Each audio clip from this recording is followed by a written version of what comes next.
Hello मेरी YouTube family, कैसे हैं आप। उम्मीद करती हूँ आप सब अच्छे होंगे, चुस्त होंगे, तंदुरुस्त होंगे और मस्त होंगे अपनी अपनी दुनिया में।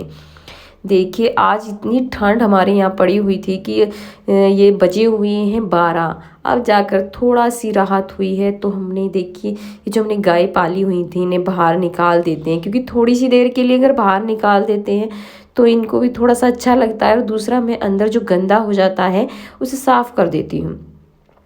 थोड़ी सी देर के लिए धूप निकल रही है लेकिन मौसम फिर भी इतना अच्छा नहीं है। और देखिए मैं घास इसलिए पाड़ ली ही, ये जो हमारी घासें खड़ी हैं, ये जो अंदर गाय है ये बहुत ही शैतान है। जैसे ही मैं इसे खोलती हूँ तो ये भागना स्टार्ट कर देती है।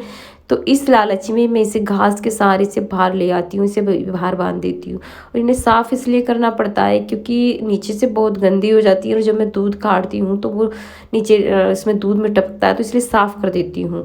तो ये देखिए उधर से मैं थोड़ा सा गोबर भी पड़ा हुआ था तो इसे भी पाथ लेती हूँ। हमारे यहाँ पर जो गोबर है उसके जो उपले बनाए जाते हैं, हमारे यहाँ इन्हें उपले बोला जाता है, बहुत सी जगह कंडे भी बोला जाता है। कुछ इन्हें लंबे बनाते हैं लेकिन हम इन्हें गोल ही बनाते हैं। इन्हें सर्दियों में तापने के बहुत ज़्यादा काम आते हैं और उस धर से खाना भी इनसे बहुत अच्छा बनता है। कभी कभी ऐसा हो जाता है कि गैस नहीं होती है तो खाना बनाते हैं और सर्दियों में हाथ भी सेकते हैं।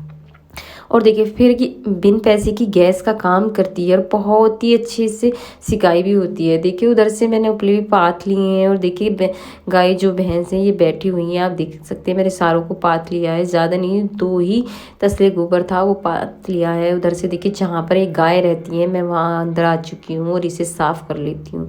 क्योंकि अगर इसे मैं झाड़ू से साफ़ कर देती हूँ तो क्या होता है कि ये 1-2 घंटे में सूख जाता है और इन्हें फिर अंदर कर देती हूँ। लेकिन आज धूप तो निकल आई है लेकिन घटा फिर से स्टार्ट होने लग रही है। शायद लग रहा है कि मौसम ख़राब होगा, तो फिर भी मैं इसे साफ़ कर कर देखिए सुखा देती हूँ थोड़ी बहुत देर के लिए, जितना भी समय मिलेगा। और देखिए बाहर को भी बहुत ही गंदा हो रहा था तो ये भी साफ़ कर देती हूँ क्योंकि अच्छा नहीं लगता है गंदा। और देखिए वैसे ही मेरी आजकल तबीयत ख़राब रहने लगी है क्योंकि सर पता नहीं, मैं बाहर गई थी तब हमारी, आप मैंने पहली वीडियो में बताया था कि चाची एक्सपायर हो गई है। और देखिए अभी भी हमारे जो हैं, जो हमारी चाची एक्सपायर हुई थी उनके जो है हस्बैंड यानी कि हमारे चाचा जी भी एक्सपायर हुए हैं। 12वां दिन ही है, 12वें दिन वो एक्सपायर हो गए हैं। और आने जाने वालों की बहुत ज़्यादा भीड़ हो जाती है, कभी कोई आ रहा है कभी कोई आ रहा है, तो इस चक्कर में मुझे समय नहीं मिल पाता है। जल्दी जल्दी से ये सारे काम करने पड़ते हैं और सारा दिन हम थक जाते हैं इतना कि वे लोग भी हमें शूट करने का टाइम नहीं मिलता है दोस्तों। तो देखिए लेकिन मैं कभी भी, मेरी एक मानना है, मैं कभी हिम्मत कभी नहीं हारती। ज़िंदगी में इतने सारी परेशानियों के साथ भी फिर भी मैं हमेशा अड़ी खड़ी रहती हूँ। एक ना एक दिन ऐसा दिन होगा ही जब हमारे संघर्ष का अंत होगा।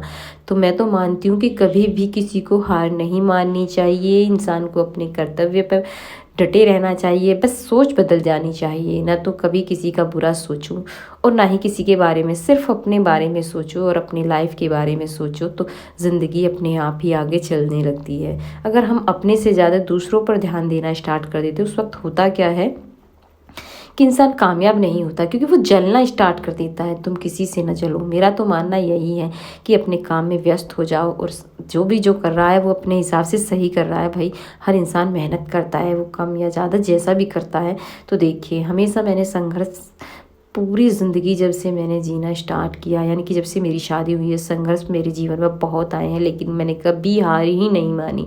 और मैं तो अपने सभी यूट्यूबर से कहती हूँ कि जीवन एक संघर्ष का ही नाम है, कभी किसी को हार नहीं माननी चाहिए। हंसते हुए खिलखिलाते हुए अपनी ज़िंदगी को आगे लेते जाना चाहिए और कभी भी किसी से इतना मतलब ना रखें। ठीक है, अच्छा है, बुरा है, जैसा भी है, आप बस हाँ में हाँ रखिए, जैसा भी जो है परमात्मा के ऊपर छोड़ दीजिए। और देखिए ये सारी चीज़ें करते हुए मैं अंदर आ चुकी हूँ क्योंकि कुछ सामान ख़त्म हो गया था। चीनी है, जैसे कि चाय की पत्ती है और सर्फ वगैरह है, क्योंकि चीनी चाय की पत्ती ज़्यादा लगती इसलिए कि कभी कोई आ जाता है। तो देखिए इससे बहुत सारा सामान ख़त्म भी हो रहा था तो मैंने मंगा लिया जो भी घर का सामान था। और देखिए अंदर जो जिस कमरे में मैं रहती हूँ ये मेरा वही कमरा है, इसी में मैं रहती हूँ। और देखिए ये कूलर मैंने हटाया नहीं था अब की बार, तो यहाँ से कभी कभी जब कभी मन उदास हो जाता है तो मैं यहाँ से ही देखिए बाहर देखती रहती हूँ। मुझे बहुत अच्छा लगता है अकेले रहना, अकेले अपने बारे में भी सोचना। हर इंसान को कभी कभी अकेले रहकर अपने बारे में भी सोचना चाहिए कि तुम कर क्या रहे हो। तो देखिए मैं हमेशा अपने बारे में सोचती हूँ और अपने अपने परिवार के बारे में कोई कदम ऐसा ना उठ जाए कि बुरा ही हो जाए। और देखिए मेरे जो बर्तन पड़े हुए थे वो भी मैं साफ़ कर लेती हूँ, क्योंकि मैंने खाना बनाने के बाद ही मैं बाहर गई हुई थी। तो शायद मुझे ऐसा लग रहा है कि बर्तन तो मैं साफ़ कर रही हूँ, लेकिन बाहर की अवस्था ख़राब, यानी कि ऐसा हो रहा था, घटा का हो रहा था जब मैं बाहर से काम कर कर आई थी। तो बाहर मौसम ख़राब हो रहा है, बारिश के साथ लग रहा है। मैं आपको दिखाऊंगी, बाहर बारिश, हल्की हल्की बारिश आ रही है। और बर्तन भी मैं साफ़ कर लेती हूँ, क्योंकि पानी ख़त्म हो गया था टंकी में। बारिश सॉरी क्या कहते हैं वो, बिजली, यानी कि बिजली भग गई थी, तो टंकी में पानी नहीं था, तो बीच में इसलिए छोड़ दिया था, पानी चला लिया है। और देखिए मैं ठंडा पानी बिल्कुल नहीं पीती हूँ, तो पानी गर्म रख दिया है और मैं गर्म ही पानी पीऊँगी। ठंडे पानी से क्या हो रहा है कि गला भी, मेरी आवाज़ भी बैठी बैठी सी हो रही है। और देखिए मैंने सारे बर्तनों को भी साफ़ कर दिया है, आप देख सकते हैं। दोस्तों अगर आपको हमारी बनी वीडियो अच्छी लगती है तो प्लीज़ कमेंट में ज़रूर बताया कीजिए, क्योंकि इससे होता क्या है, मोटिवेशन मिलता है कि हमारी वीडियो अगर आपको अच्छी लग रही है तो हम बनाने के लिए भी ये रहता है कि भाई काम छोड़ो, सबसे पहले वीडियो शूट करो। देखिए मैं बाहर आ चुकी हूँ, और बाहर का मैंने बताया था ना, मौसम ख़राब हो रहा है, बारिश आ चुकी है। तो देखिए हमारे यहाँ तो बारिश स्टार्ट हो गई है। तो चलिए